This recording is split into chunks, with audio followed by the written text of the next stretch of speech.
The film begins with Amy resting on her husband Nick's lap as he wonders what she's thinking.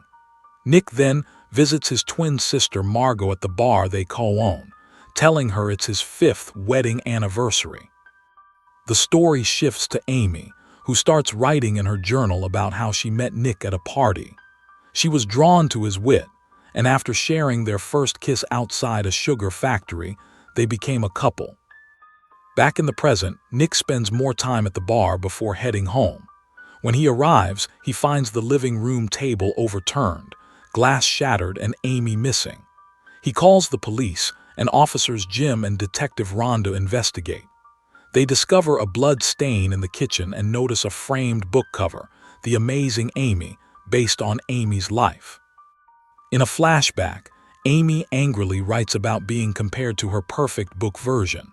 At a launch event for a new book in the series, reporters press her with awkward questions about her single life. Nick shows up pretending to be a reporter, makes her laugh, and kisses her, cheering her up. In the present again, Nick goes to the police station to file a report. His inability to answer basic questions about Amy, like her blood type and friends, makes the detectives suspicious of him. Nick calls Amy's parents about her disappearance, but also has to deal with his mentally ill father, who was picked up by police. After returning him home, another flashback shows Amy describing her and Nick's strong love 2 years into marriage, where they celebrate an anniversary by making love in a library and exchanging gifts. Nick stays the night at Margot's place since his house is still being investigated. That evening, their pregnant neighbor Noelle talks to Detective Rhonda, pretending to be worried about Amy and calling her a best friend. During the investigation, Rhonda learns that everything Nick owns, including the bar, is under Amy's name, showing how controlling she could be. They also find an envelope marked Clue 1. The next morning, Margot tells Nick to look tired and worried so the police don't suspect him further. Together, they go to the station, where Amy's parents arrive from New York. A press conference is held to announce Amy's disappearance and ask the public for help. Nick speaks, but a small smirk on his face makes him look careless, and the media immediately paints him as the bad guy. Amy's parents then share that Amy has a history of dramatic breakups, mentioning Daisy Collins, who once attempted suicide after she left him, and Tommy, who turned violent. Afterward, Rhonda shows Nick the first clue. He solves the riddle, which leads them to his office, where they find a woman's underwear and the second clue. It points to another location, but Nick secretly solves it and instead goes to his father's old house. Rhonda follows him and discovers the third clue. Nick hurries back home, realizing the clue is about their 5th anniversary and that Amy is deliberately teasing him. In a flashback, Amy comforts Nick after he loses his job. Later, she reveals she also got laid off and gave her trust fund back to her parents to pay debts. Soon after, she criticizes Nick for being impulsive and overspending, and he reacts harshly. Amy stays calm, but their marriage begins to crumble. Nick joins the volunteers searching for Amy. He notices Daisy among them, but Daisy avoids him. Outside, a woman takes a selfie with Nick, and he smiles. Later, Margot tells him Amy's mom is upset with him, so he tries to explain he's just being polite to the people helping in the search. That night, Detective Rhonda investigates Amy's house again, where Noelle shows up, but the officers send her away. On the second day, more people join the search, and the case goes viral. The media twists Nick's selfie, claiming he doesn't care about Amy. Amy's journal shows their move back to Nick's hometown to care for his sick mother. Amy writes that Nick has stopped prioritizing her, and she feels their love fading. In the present, Nick secretly meets his younger girlfriend Andy at Margot's place, telling her to keep their relationship hidden. The flashbacks continue. After Nick's mother dies, Amy spends her last savings to buy him a bar. Over time, their marriage weakens. When Amy tries to rekindle things by suggesting they have a baby, Nick lashes out and even hits her, frightening her.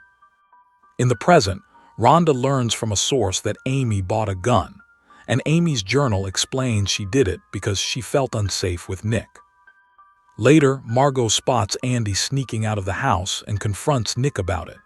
Angry, he storms back to his own place.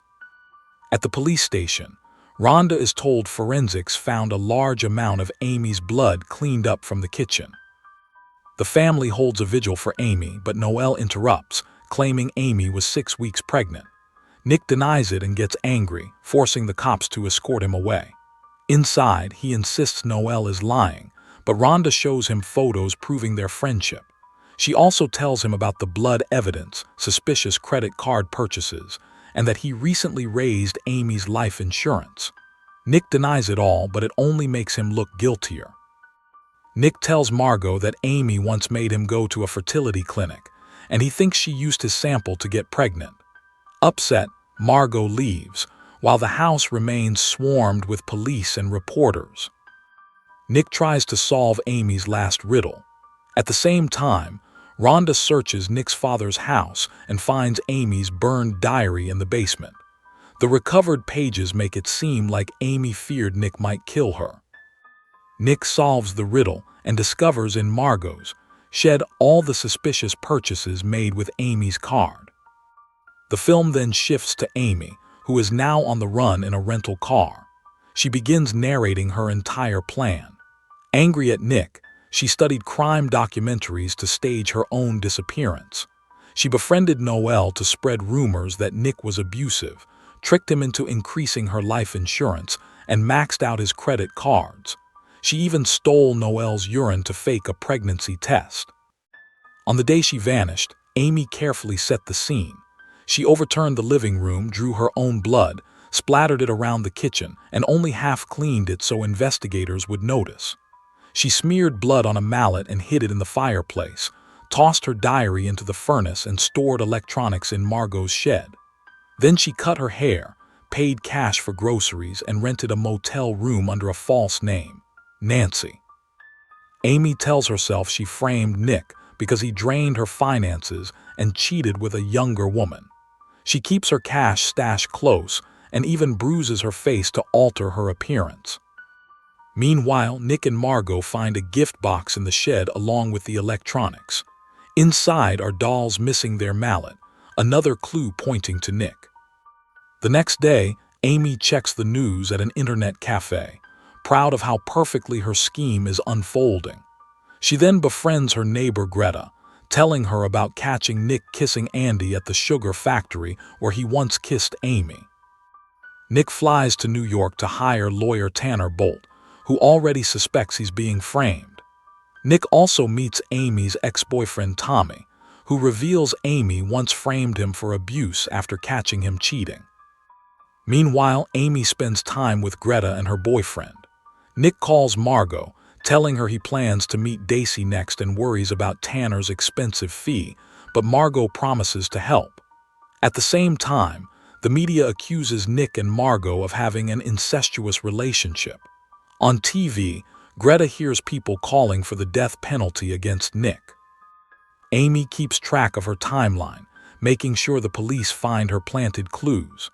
She also calls them anonymously to report suspicious activity in Margot's shed. Nick meets Daisy, who is as obsessive as Amy, but their talk leads nowhere. Nick can't even visit his own bar anymore because of reporters outside. Detective Rhonda continues studying Amy's diary, puzzled about why it was found at Nick's father's house. The next day, Tanner arrives in Nick's town, giving legal advice to him and Margot. That night, while hanging out with Greta and her boyfriend, Amy drops her cash pouch, making her uneasy. Later, they rob her and take all her money, leaving her desperate. She then calls someone from a payphone for help. Back in Missouri, Tanner suggests Nick confess everything on TV. It will make people hate him quickly, but also move on faster. Nick prepares for the interview while Amy goes to Daisy, who comforts her as she pretends to be his helpless victim. Just before the interview, news breaks of Andy publicly admitting her affair with Nick. Both Amy and Daisy watch it on TV.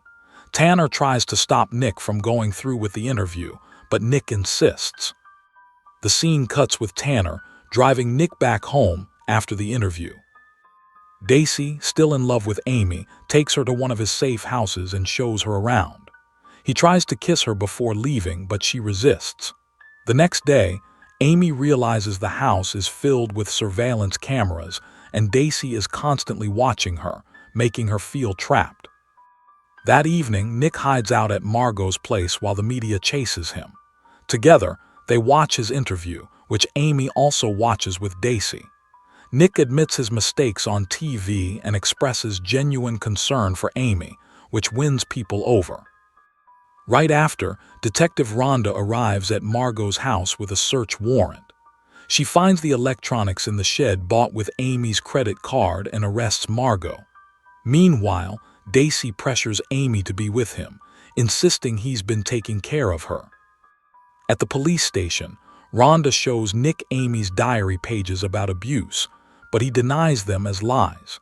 She also reveals the mallet found in the fireplace, leading to Nick's arrest. Back at the safe house, Amy feels increasingly suffocated by Daisy's attention and decides to plan her escape. She stains her shirt with red wine to fake an assault, crying in front of the security cameras just before Daisy returns. Meanwhile, Tanner bails Nick and Margot out, driving them through the huge crowd following the case. Amy takes things further. She uses a wine bottle on herself to stage rape, then lures Daisy into bed. Once he's vulnerable, she slits his throat with a box cutter and makes it look like self-defense. Later, Nick sees Amy outside, drenched in blood, collapsing dramatically into his arms as the media captures the scene. At the hospital, Amy pretends to be the victim, claiming Daisy kidnapped and assaulted her, and that she killed him in self-defense. Detective Rhonda is suspicious but stays quiet. Nick takes Amy home as the media swarms them. When he tries to question her, she makes him strip and shower to prove he isn't wearing a wire. She then admits she staged everything and pinned it all on Daisy to escape punishment. Nick is horrified and grows to despise her. The next day, Amy forces Nick to appear with her in front of reporters, smiling as if they're a happy couple. Nick tells Margot, Tanner, and Rhonda the truth about her confession, but without evidence, no one can help him. Back home, Amy acts sweet and manipulates Nick into staying close to her. He plans to expose her during an interview at their house, but Amy reveals a positive pregnancy test, trapping him once again. Furious, Nick shoves her against the wall but realizes he's powerless. In the interview, he stays silent while Amy happily announces her pregnancy. Watching this, Margot breaks down, devastated that Amy has trapped Nick forever. And that's the end of the story. I hope you liked it. Comment down below what movies do you like us to recap next. Thank you for watching. Don't forget to like and subscribe. Until next time.